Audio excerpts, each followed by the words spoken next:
Oh, let's hope I'm in focus as well. That'd be nice.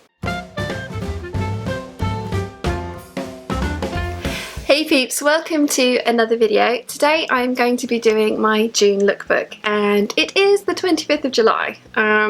Yeah, I planned this one really thoroughly. Mainly the reason it's late is because I was actually still sewing up until about the 6th of July, some of the pieces. And then it's just been one of those things where I have just not had time. So yeah, without further ado, let's jump into it. My plans for June were very ambitious. I had planned a 10-piece capsule wardrobe centered around this fabric, which I absolutely love.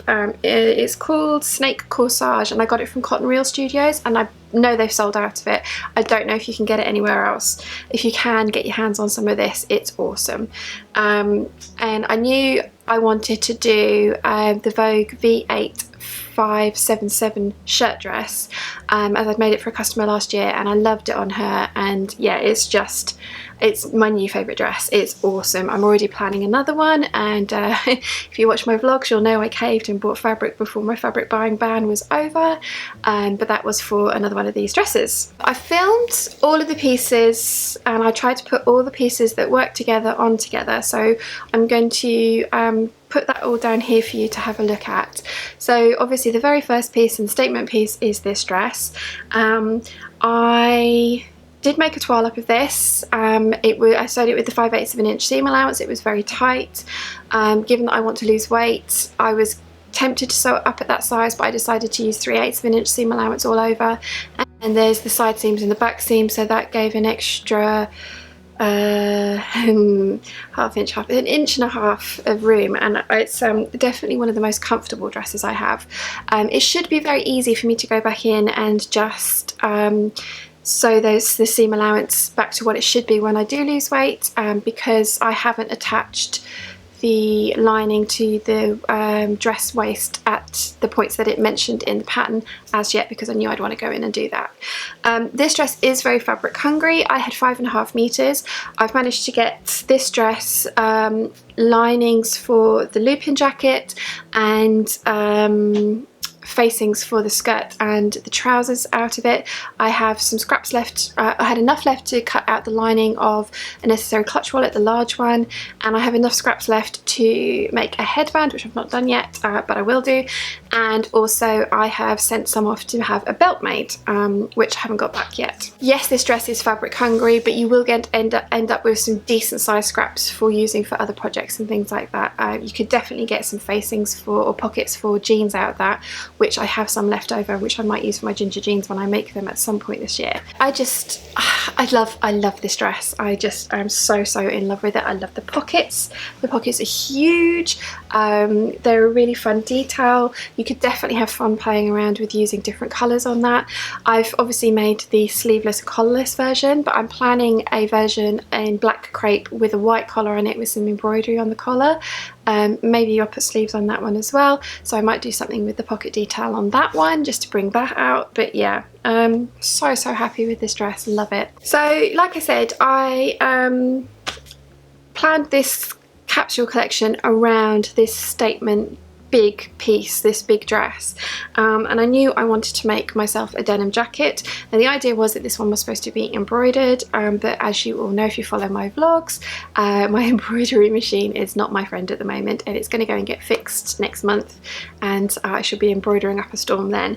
I decided I didn't want to wait for this jacket, and I've made it up as is. I will include, again, like I say, all the footage of me wearing this down here. This goes with absolutely every single piece that I've made, so there's lots of different twirls with me wearing this.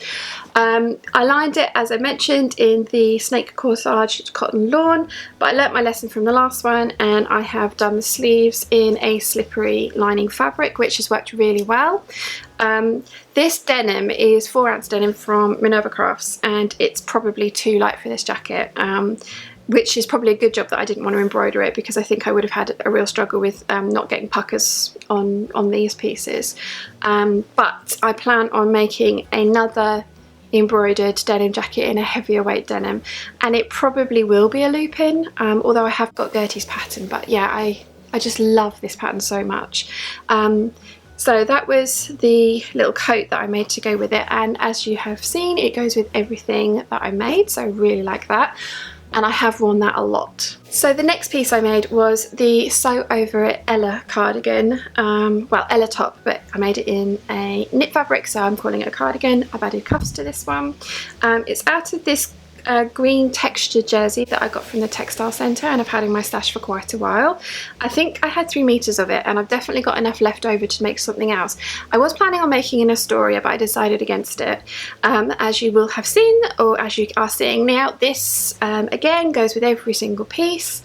I really like it over the white cowl neck t-shirt actually, because I like that little sort of like spill of fabric that you get from that. But yeah, this goes with so many other things that I've got as well. I love green. Green is one of my favourite colours. This palette is, as quite a lot of you commented, very muted for me, and it is. And this definitely probably would have been better as like my September sewing projects. But I've been planning this since, I want to say, early April this year, and obviously it wasn't hot and sunny then. So yeah, my July makes is probably the most subdued things that I've made, and the most plain things that I've made. Only really 2 kind of patterns in there, but I really love everything that I've made, and I like that it all goes together, and it will go very well with a lot of other things that I have as well, which is great. Sticking with tops, the next one is the Wanted t-shirt, and this is out of a green viscose stretch jersey that I got from Minerva Crafts. All of the t-shirts are made out of the same material, just obviously different colours.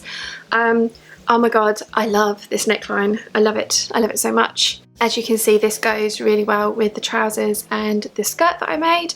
I actually didn't try it on under this dress, but I have a feeling that the neckline would be quite forgiving with this neckline, so I could probably layer those up for the colder months, because I just want to wear this dress all the time. So yeah, love this neckline. Helen's tutorial on the pattern was a godsend. The neckline is the most tricky part. Once you've got that down, very, very easy, and it's just like making any other t-shirt after that. So yeah, there will definitely be more of these in my future. I think it's a really flattering neckline. Okay, so next we have the Sew Over It cowl neck top. As you will know, if you've been watching my July sewing plans. Oh yeah, this isn't July, is it? This is June's sewing plans. This is June's mix. Yeah, if you watch my July sewing plans, I've got a bit of a thing for cowl necks. This one is better than my first one. I probably used the wrong fabric for my first one, but that one will be a good layering piece. But I'm not 100% sold on this one.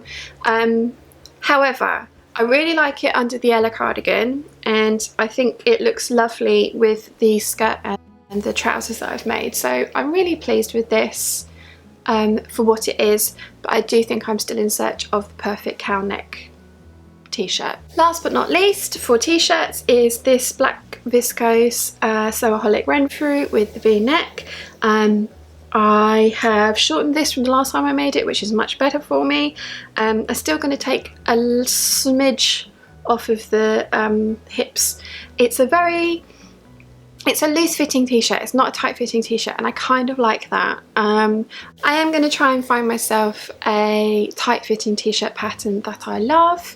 Any recommendations are gratefully received, but I do really like how this one sits on me, and as it's designed for pear shapes and I do have the world's most enormous hips, yeah, it's worked really well. So very pleased with this one. As you can see, it goes very well with the skirt and the trousers.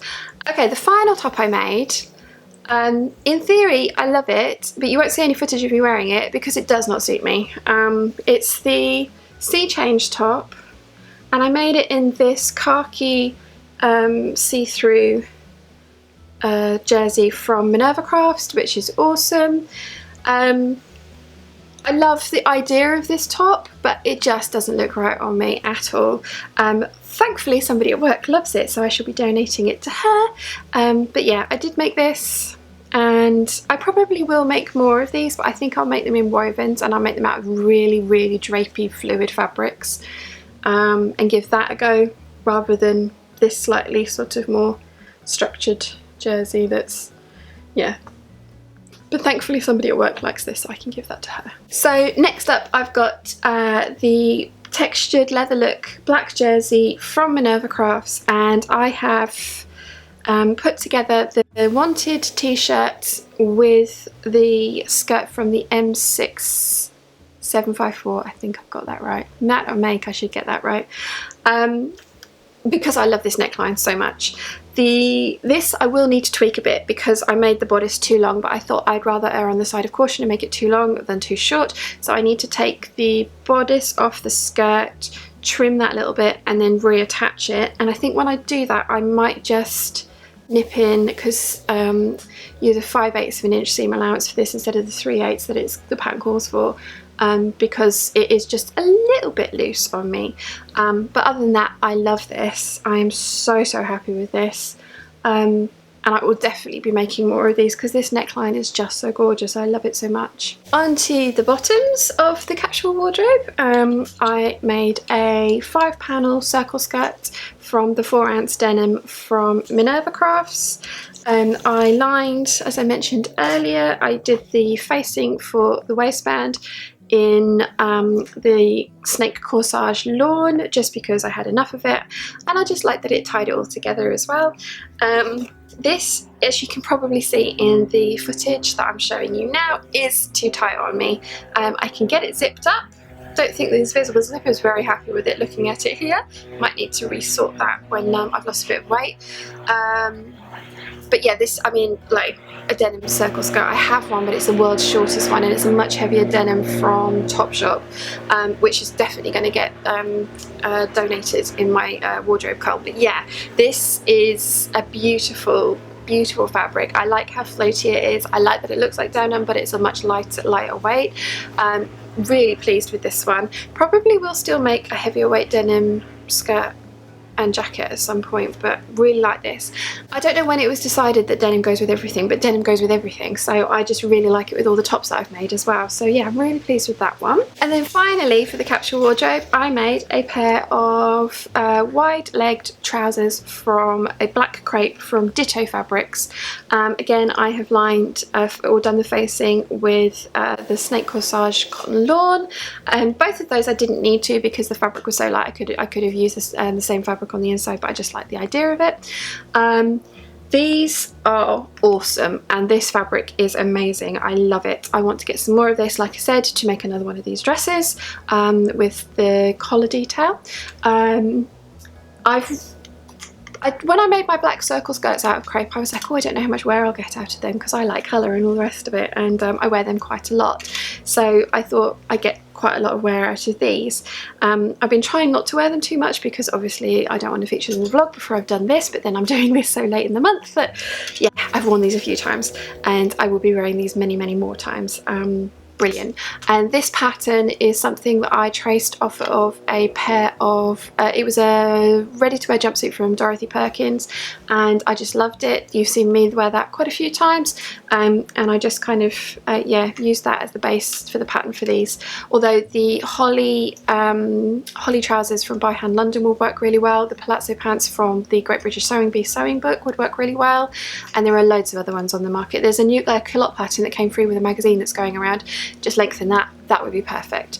But yeah, love these so much. Okay, and I did a little bit more selfish sewing as well. I picked up this blue flamingo fabric from the Knitting and Stitching show. No, it wasn't. I picked it up at the Festival of Quilts last year and decided I wanted a full, this was exactly what I planned to make with it, a gathered skirt just like this. And it's too small for me, so that's why I'm not modelling it for you. I can get it on, I just can't zip it up right to the way to the top. But I am going on holiday in 8 weeks, and I am going to be slim and svelte by then because I am joining a gym. The working out at home's not doing it for me because I'm not doing it, so I'm going to actually pay money to go to a gym and actually work out there, which will give me the incentive that if I don't go, I am wasting said money. So that's the idea. So hopefully I will be showing you this on my holidays, but yeah, it's so cute. It's just, and very easy, and I will be doing a tutorial for how I did this one as well. And finally, I made, at the very start of the month, I made a Deer and Doe Lupin jacket out of the parrot canvas that I got again from Ditto Fabrics. this, I love this so much. This fabric I bought to make a skirt out of. I had quite a bit left over and I was just like, I'll make a jacket out of it, because, you know, like, knowing me, I probably will wear them together as well. Feeling very, very smug, and got everything cut out, and then realised that I had to cut these pieces out 4 times, not 2 times. So I had to order a little bit more of the fabric, but that's okay. Because otherwise this wouldn't have got made, and it is awesome. I love it. The trouble is, because it is so big and bright, and most of the stuff that I have is big and bright patterns as well, it's very clashy. So the fact that I've made myself some plain things works really well, and I really like it with the trousers and the top that I've shown you it with. So yeah, I'm really pleased with that. And if you've watched my bullet journal video, you'll have seen this already, but the final thing that I made for myself in June was this pencil case. And it was kind of just like, I had a zip this big, so it was going to be this wide, and then I had quite a bit of fabric left over, so I kind of just cut it really long, and then went, that's not pencil case shaped, I'll use it as a makeup bag.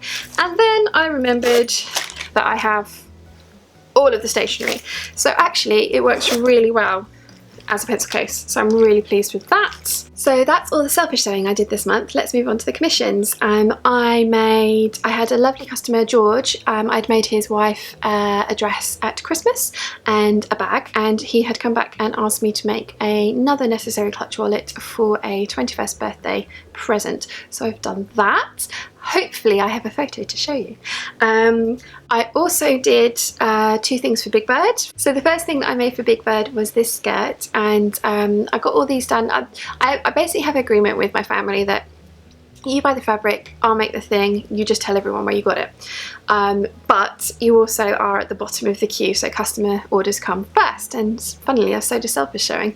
So Big Bird and my brother were going on holiday. They haven't seen each other for 6 months because James is currently stationed out in Brunei. So they decided that, or as he was already halfway there, they were going to go and visit my cousin in Australia on the Gold Coast.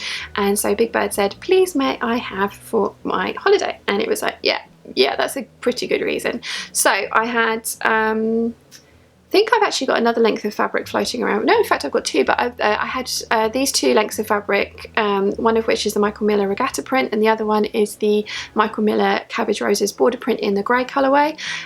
She wanted a skirt and a shirt dress, so I have made them for her. So the skirt looks like this, and I'm going to have to put it there because she has filmed it in portrait, not landscape. So yeah, but it's a pleated and gathered skirt, and it has a red waistband on it, and it looks lovely on her. And this is the second one I've made for her like that. The other one was out of the cherry tree print fabric.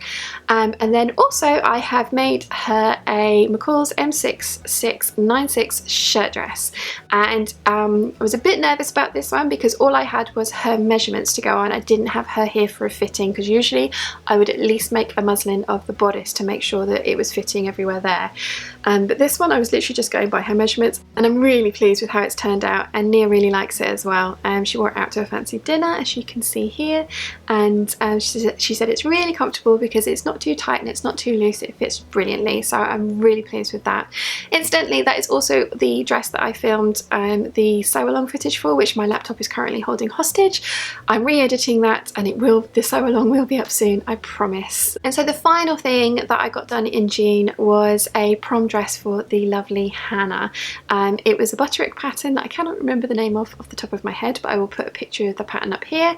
I have got some footage of the dress finished on a mannequin. Hannah has promised to send me a photo of her wearing it, and I'm really hoping she's done it by now so that I can insert it here for you. If not, I will put it in July's lookbook for you. But yeah, she put it on, and I was not convinced. She wanted the long sleeves. I was not convinced about the long sleeves. She put it on and she was so happy, and it looked fabulous on her. So yeah, I hope she had a fabulous time in it, but she looked amazing, so how could she not? Anyway, that is everything that I got up to in June, and I'm so sorry it's coming to you so late in July, but it's just been one of those months. I really hope you've enjoyed this video. If you have, please give it a thumbs up. If you haven't yet, please subscribe, and I will see you again very soon. Bye!